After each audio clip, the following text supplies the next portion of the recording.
Joshua video number 4. God encourages Joshua. And the Lord said unto Joshua, Fear not, neither be thou dismayed. Take all the people of war with thee, and rise up, go up to Ai. See, I have given into thy hand the king of Ai, and his people, and his city, and his land, and thou shalt do as I do to Ai and her king as thou didst unto Jericho and her king. Only the spoil thereof and the cattle thereof shall ye take for prey unto yourselves. Lay thee an ambush for the city behind it. Israel's victory at Ai. So Joshua arose, and all the people of war to go up against Ai. And Joshua chose out 30,000 men of valor, and sent them away by night. And he commanded them, saying, Behold, ye shall lie in wait against the city, even behind the city. Go not far from the city, but ye already. And I and all the people that are with me will approach unto this city, and it shall come to pass, when they come out against us, as at the first, that we will flee before them. For they will come out after us till we have drawn them from the city, for they will say, They flee before us, as at the first. Therefore we will flee before them. Then ye shall rise up from the ambush and seize upon the city, for the Lord your God will deliver it into your hand. And it shall be, when ye have taken the city, that ye shall set the city on fire, according to the commandment of the Lord shall ye do. See, I have commanded you. Joshua therefore set forth and went to lie in ambush, and abode between Bethel and Ai, on the west side of Ai. But Joshua lodged that night among the people. And Joshua rose up early in the morning, numbered the people, and went up, he and the elders of Israel, before the people of Ai. And all the people, even the people of war that were with him, went up, and drew nigh, and came before the city, and pitched on the north side of Ai. Now there was a valley between them and Ai. And he took about 5,000 men, and set them to lie in ambush between Bethel and Ai, on the west of the city, on the west side of the city. And when they had set the people, even the host that was in the north of the city, and their liers in wait on the west of the city, Joshua went that night into the midst of the valley. And it came past, when the king I saw it, then they hasted and rose up early, and the men of the city went against Israel to battle, he and all his people, at the time appointed before the plain. But he wist not that there were liers in ambush against him behind the city. And Joshua and all Israel made as if they were beaten before them, and fled by the way of the wilderness. And all the people that were in Ai were called together to pursue after them. And they pursued after Joshua, and were drawn away from their city. And there was not a man left in Ai or Bethel that was not out after Israel. And they left the city open, and pursued after Israel. And the Lord said unto Joshua, Stretch out the spear that is in thy hand towards Ai, for I will give it into thine hand. And Joshua stretched out the spear, and he had in his hand toward the city. And the ambush arose quickly out of the place, and they ran as soon as he had stretched out his hand. And they entered into the city, and took it, and hasted, and set the city on fire. And when the men of Ai looked behind them, they saw, and behold, the smoke of the city ascended up to heaven. And they had no power to flee this way or that way. And the people that fled to the wilderness turned back upon the pursuers. And when Joshua and all Israel saw the ambush had taken the city, and that the smoke of the city ascended, then they turned again, and slew the men of Ai. And the other issued out of the city against them, so that they were in the midst of Israel, some on this side, some on that side, and they smote them, so that they let none of them remain or escape. And the king of Ai that they took alive, and brought him to Joshua. And it came past, when Israel had made the end of slaying all of the inhabitants of the Ai in the field of Ai, in the field and in the wilderness, wherein they chased them, and when they had fallen on the edge of the sword, until they were consumed, that all the Israelites returned unto Ai, and smote it with the edge of the sword. And so it was that all the fell day, both the men and women, were 12,000, even all the men of Ai. For Joshua not his hand back, wherewith he stretched out his spear, until he had utterly destroyed all the inhabitants of Ai. Only the cattle and the spoil of the city of Israel took for a prey unto themselves, according unto the word of the Lord which he had commanded Joshua. And Joshua burnt Ai, and made it a heap forever, even a desolation unto this day. And the king of Ai he had hanged on a tree until eventide. And as soon as the sun was down, Joshua commanded that they should take his carcass down from the tree, and cast it at entering of the gates of the city, and raised there on the heap that remaineth unto this day a great heap of stones. The Lord renews his promise. Then Joshua built an altar unto the God of Israel in Mount Ebal, as Moses the servant of the Lord commanded the children of Israel, as it is written in the book of the law of Moses, an altar of whole stones over which no man has lifted up any iron. And they offered thereon burnt offerings unto the Lord, and sacrificed peace offerings. And he wrote there upon the stones a copy of the law of Moses, which he had wrote in the presence of the children of Israel. And all the Israel and all the elders and officers and judges stood at the side of the ark where the priests and the Levites, which bear the ark of the covenant to the Lord, as well as the stranger as he was born among them, half of them against Mount Gerizim, and half of them over the Mount Ebal, as Moses the servant of the Lord had commanded before, that they should bless the people of Israel. And afterward he read all the words of the law, the blessings and curses, according to all that is written in the book of the law. There was not a word of all that Moses commanded which Joshua read not before all the congregation of Israel, which the women and little ones and the strangers that were conversant among them. The kings combined against Israel.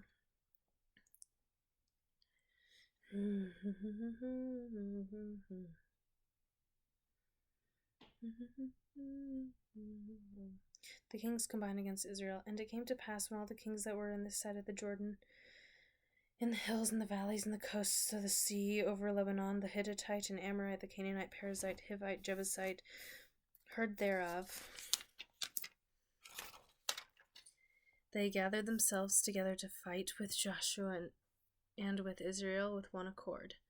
The Gibeonites obtained a treaty through deception. And when the inhabitants of Gibeon heard what Joshua had done unto Jericho and to Ai, they did work wildly, and made as if they had ambassadors, and took old sacks upon their asses, and wine bottles, old and rent, and bound up the old shoe, and clouted upon their feet the garments upon them, and the bread of their provision was dry and moldy. They went to Joshua unto the camp of Gilgal, and said unto him and to the men of Israel, We be come from a far country. Now therefore make ye a league to us. And the men of Israel said unto the Hivites, Prepare adventure ye dwell among us, and how shall we make a league with you? And they said unto Joshua, We are thy servants. And Joshua said unto them, Who are ye, and from whence come ye? And they said unto him, From a very far country the servants are come, because of the name of the Lord thy God, for we have heard the fame of him, and all that he did in Egypt, and all that he did to the two kings of the Amorites that they were beyond the Jordan, to Sihon king of Heshbon, and Og king of Bashan, which was Ashtaroth. Wherefore our elders and all the inhabitants of our country spake to us, saying, Take victuals for you in your journey, and go meet him, and say unto them, We are your servants. Therefore now ye make a league with us. This is our bread we took hot for our provision out of the houses of the day we came forth to go unto you. But now, behold, it is dry, and it is mouldy. And these bottles of wine which we filled were new, and behold, they be rent, and these our garments and shoes are becoming old for reason of the very long journey. And the men took their victuals, and asked not counsel of the mouth of the Lord. And Joshua made peace with them, and made a league with them to let them live. And the princes of congregation sware unto them. And it came to pass at the end of the 3 days that they had made a league with them, and they heard that they were their neighbors, and that they dwelt among them. And the children of Israel journeyed and came upon the cities of the 3rd day. Now their cities were Gibeon, Jephereth, and Beeroth, and Kiriath Jearim. And all the children of Israel smote them, not because the princes of the congregation had sworn unto them that the Lord God Israel, and all the congregation murmured against the princes. But all the princes said unto all the congregation, We have sworn unto them by the Lord of Israel. Now therefore we may not touch them. This we will do to them. We will let them live. Let wrath be upon us because of the oath which we swear unto them. And the princes said unto them, Let them live, but let them hewers of wood and draw water unto the congregation, as the princes had promised them. So that was about the Gibeonites obtaining a treaty through deception, which I don't know how this is deception.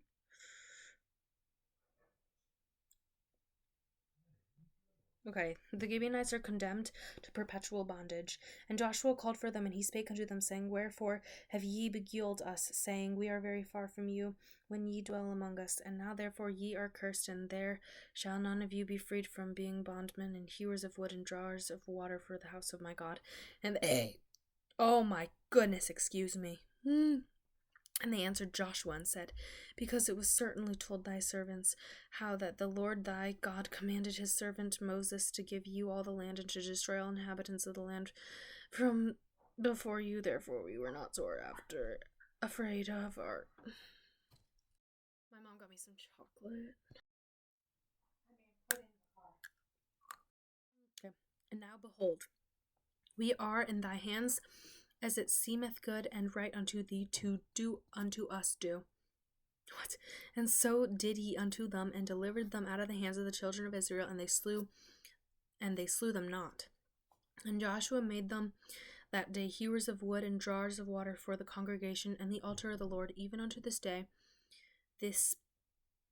in this place which he should choose. The king's war against Gibeon. Now it came to pass, when Adoni-Zedek, king of Jerusalem, had heard how Joshua had taken Ai and had utterly destroyed it, as he had done to Jericho and her king, so he had done to Ai and her king, and how the inhabitants of Gibeon had made peace with Israel and were among them, that they feared greatly because of Gibeon. You know what? The Bible reminds me, this is so random, I know I'm interrupting, but the Bible really reminds me a lot of like One Piece. I don't know why, but like every time I'm reading the Bible, I just get visions of One Piece coming through my head, because in the Bible, like they're conquering land, and they're like traveling a lot and just conquering, and then they're like making enemies, because you know how pirates don't really trust each other. That's kind of how like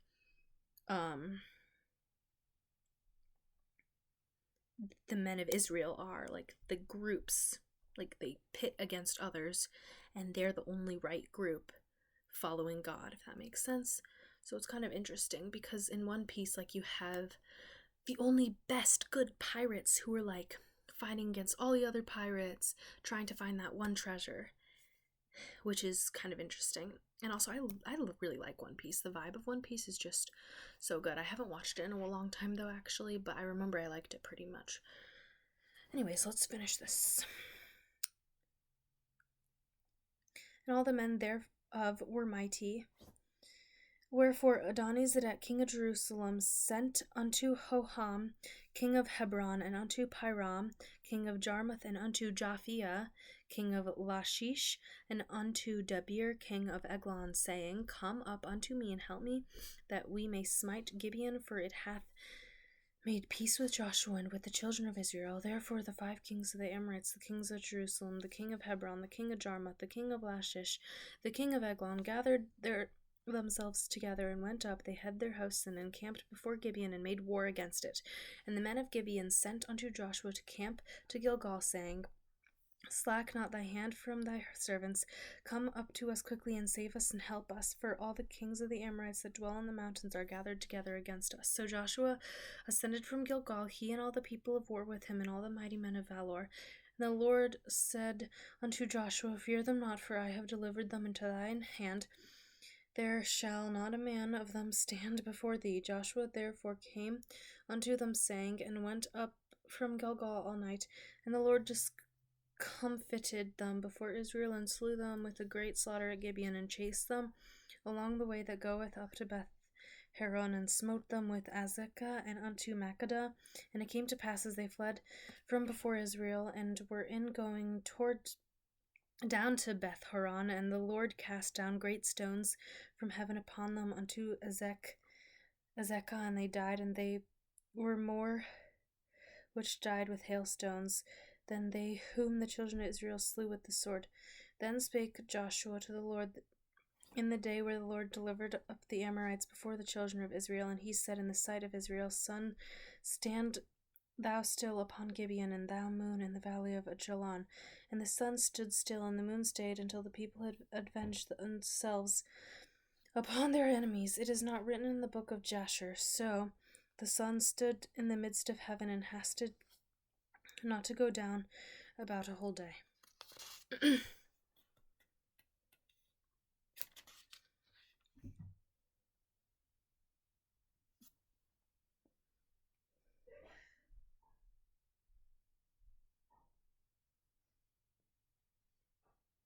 I feel like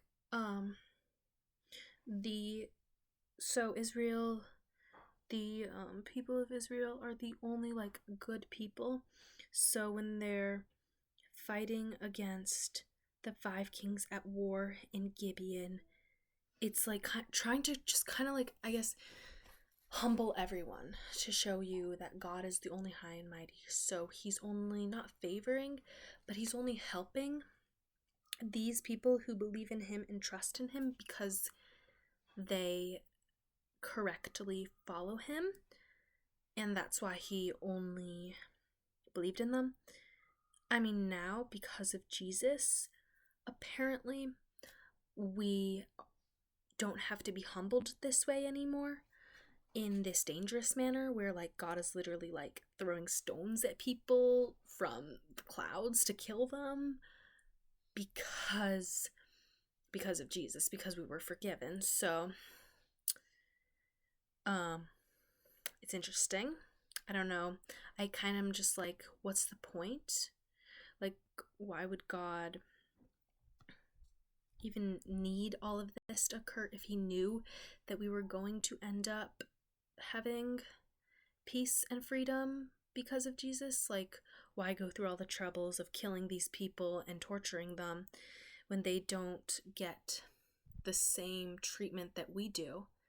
Because what's to say that they're as bad as me? Like, I've sinned and I've done wrong things like these people have done too. So why do they get the punishment of, like, you know, being rocks thrown at them, even though they haven't done that much bad things, just haven't obeyed God in the way he wants? And I'm sure there's a lot of people who can say they haven't obeyed God in the way they're supposed to just because they don't even say that they believe in him. There's a lot of atheists out there. There's a lot of people who don't even know how to follow God and who've sinned so much. So it's curious and questionable, and like, I don't even know why he would even do it in the first place. But I don't know the answers, and I don't think anyone really does. But I'm just gonna call that a day. Oh, there's one more sentence. And there was no day like this before it or after it, that the Lord hearkened unto the voice of man, for the Lord fought for Israel, which he favored Israel. And it's kind of humbling for all of us, I would say, all of us people, because it's trying to show that you're not very, like, you're not the high and mighty. You're not high and mighty, so don't think so full of yourself. And just know that there are so many other people around you, some that are being punished and some that are, you know, getting good treatment, like the Israelites. But I mean, obviously it's way different now. Okay. Tomorrow, Joshua defeats the 5 kings. Or maybe not tomorrow. I have a swim meet, but that'll be it.